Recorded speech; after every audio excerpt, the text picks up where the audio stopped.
దానికి ఇచ్చేసినటువంటి ముఖ్య అతిథులు అక్కగారైనటువంటి వసుంధర అక్క గారికి, అదేవిధంగా తేజస్విని గారికి, మా అన్న నర్సిరెడ్డి అన్న గారికి, వేదిక దిగు ఉన్నటువంటి నాతోటి తెలుగుదేశం పార్టీ కానీ తెలుగు ప్రజలందరూ కానీ కుటుంబ సభ్యులందరూ కూడా పేరు పేరున నమస్కారాలు తెలియజేసుకుంటున్నా.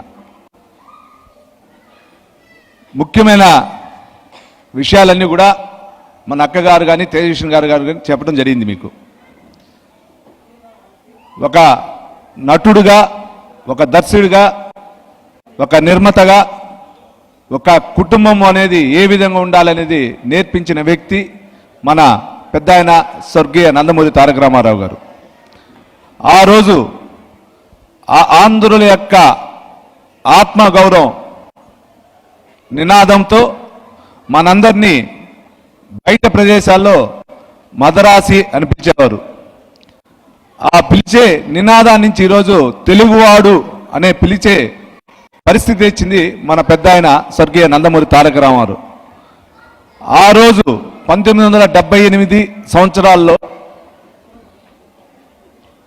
ఆ రోజున్నటువంటి పరిస్థితుల్లో ప్రజల యొక్క బడుగు బలహీన వర్గాలు కానీ అన్ని వర్గాల ప్రజలు పడుతున్న బాధలు చూసి 1982లో తెలుగుదేశం పార్టీని స్థాపించి ఆయన ప్రజల యొక్క ఆత్మ గౌరవాన్ని కాపాడటం జరిగింది. 1983లో ముఖ్యమంత్రి అయిన వెంటనే ప్రజలే దేవాలయం, సమాజమే అనే నినాదంతో కూడు గూడు అనే ఒక దీనితో ప్రతి ఒక్క వ్యక్తికి 2 కేజీలు బియ్యం ఇవ్వటం, అదేవిధంగా ఎన్టీఆర్ హౌసింగ్ ద్వారా కూడా నిరుపేదలకి హౌసింగ్ కల్పించిన ఘనత మన నందమూరి తారక రామారావు గారు. దాని తర్వాత ప్రతి ఒక్క స్త్రీకి ఆస్తిలో సమాన హక్కు కల్పించిన వ్యక్తి మన నందమూరి తారక రామారావు గారు. అంటే ఈ విధంగా చెప్పుకుంటూ పోవాలంటే చాలా ఉంది. ఇప్పుడే అక్కగారు చెప్పినట్లు మనకి శ్రీకృష్ణుడైనా, శ్రీరాముడైనా, భీముడైనా, ఘటోత్కచుడైనా మనకు రూపం తెలియదు. మనకు తెలిసిందంత రూపం మన స్వర్గీయ పెద్ద ఆయన రామారావు గారే. మన శ్రీకృష్ణుడి రూపం చూడాలన్నా, శ్రీరాముడి రూపమైనా ఈ రోజు కూడా మన కళ్ళల్లో కనపడేది ఆయనే. అంటే అటువంటి మహోన్న వ్యక్తి ఈ కలియుగంలో మనకు ఒక దైవ సమానం పెద్ద ఆయన మన నందమూరి తారక రామారావు గారిని ఈ సభాముఖంగా కూడా మనం తెలియజేసుకుంటున్నాం. ఆయన స్థాపించిన పార్టీని తిరిగి ప్రజల్లోకి తీసుకుని పోతున్న మన నారా చంద్రబాబు నాయుడు గారు ఏ విధంగా ముందుకు పోయారు ఇక్కడున్న ప్రతి ఒక్కరికి తెలుసు. ముఖ్యమంత్రి అయిన తర్వాత రాష్ట్రంలో అభివృద్ధి చెందాలనే ఉద్దేశంతో శ్రమదానం కానీ, జన్మభూమి అనే ఒక పథకాలు పెట్టి మన ద్వారా ఎక్కడెక్కడ ఎన్ఆర్ఐలు ఉన్నా రాష్ట్రంలో లేదా గ్రామాల్లో శ్రమదానం, జన్మభూమి ద్వారా కూడా మన అభివృద్ధి చేయటం మీకు అందరికీ కూడా తెలుసు. ఉమ్మడి రాష్ట్రంలో ఆ రోజు మనం ఇంజనీరింగ్ చదవాలంటే పక్క రాష్ట్రాలకు వెళ్ళి చదివేవాళ్ళం. అప్పుడు పరిస్థితులు మన రాష్ట్రంలో ఇంజనీరింగ్ కాలేజీ లేని పరిస్థితి.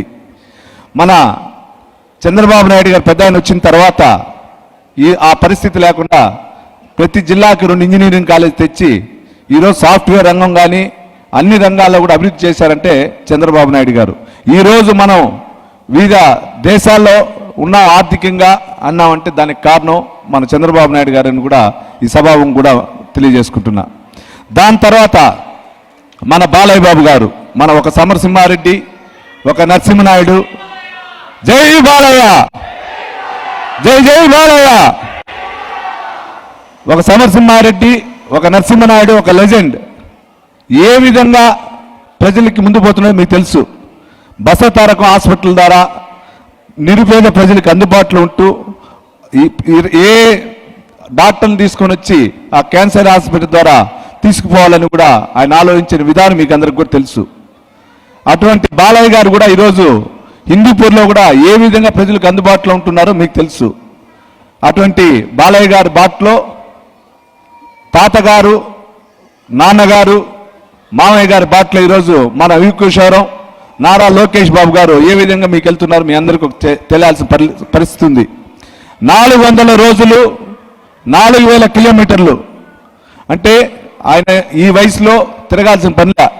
కానీ ప్రజల యొక్క అక్కడ పడుతున్న కష్టాలు, ఏ విధంగా పాలకుల యొక్క కష్టాలు ఇస్తున్నారో కార్యకర్తలు కానీ ఇంకోరిని కానీ అని తెలియాలనే ఉద్దేశంతో మండు టెండలో ఉండొచ్చు, వర్షంలో ఉండొచ్చు, తిరుగుతూ వారి కష్టాలను తెలుసుకునే ఘనత ఈరోజు మన నారా లోకేష్ గారు దక్కుతుంది. ఎందుకంటే ఇదంతా చెప్తున్నా అంటే మీకు అందరికి కూడా ఆల్మోస్ట్ ఇక్కడ నేను నిన్న మాట్లాడుతూ నిన్నటి నుంచి ప్రతి ఒక్కరు కూడా రాష్ట్రంలో జరిగే పరిస్థితులు ఉండొచ్చు, లోకేష్ గారి పాదయాత్రను కూడా టీవీలో పెట్టుకొని చూస్తున్నారు కాబట్టి మీకు తెలియాలనే ఉద్దేశంతో తెలియజేసుకుంటున్నా. ఈరోజు చరిత్రలో ఎన్నడూ ఎవరు ఏ విధంగా చేయలేని పరిస్థితిలో మన నారా లోకేష్ గారు ముందుకెళ్తున్నారు కాబట్టి ఆయనకు మనందరూ కూడా ఇక్కడి నుంచి మద్దతు ఇవ్వాలి. అదేవిధంగా ఒకే ఒక చిన్న రిక్వెస్ట్ మీ అందరికీ ఈ వేదిక నుంచి, రేపు ఇక్కడ మనందరూ బాగున్నాం, రేపు మన గ్రామాల్లో మనందరూ బాగుండాలన్నా, ప్రజలు అక్కడ బాగుండాలన్నా, రేపు వచ్చే ఎలక్షన్లో మీరు వచ్చి వారి యొక్క గ్రామాల్లో పరిస్థితులు బాగుండే విధంగా చేయాలని సభావం కూడా తెలియజేసుకుంటున్నా. అదేవిధంగా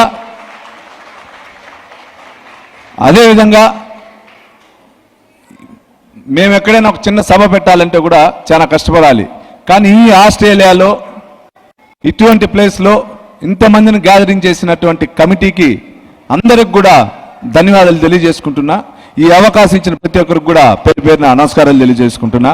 జై హింద్, జై చంద్రబాబు నాయుడు గారు, జై చంద్రబాబు నాయుడు గారు, జై బాలయ్య, జై బాలయ్య, జై నారా లోకేష్ గారు, జై నారా లోకేష్ గారు, ఎన్టీఆర్, ఎన్టీఆర్, ఎన్టీఆర్. దయచేసి అందరూ గట్టిగా ఎన్టీఆర్ అంటే అమరావతి అందరూ చెప్పాలి మనం ఈరోజు. ఎన్టీఆర్, ఎన్టీఆర్, ఎన్టీఆర్, తెలుగుదేశం, తెలుగుదేశం, తెలుగుదేశం. జై హింద్ అండి, జై Telugu Desam. Thank you so much Nani గారు. అందరిలో ఇట్లా ఎనర్జీ డోస్ అని పెంచి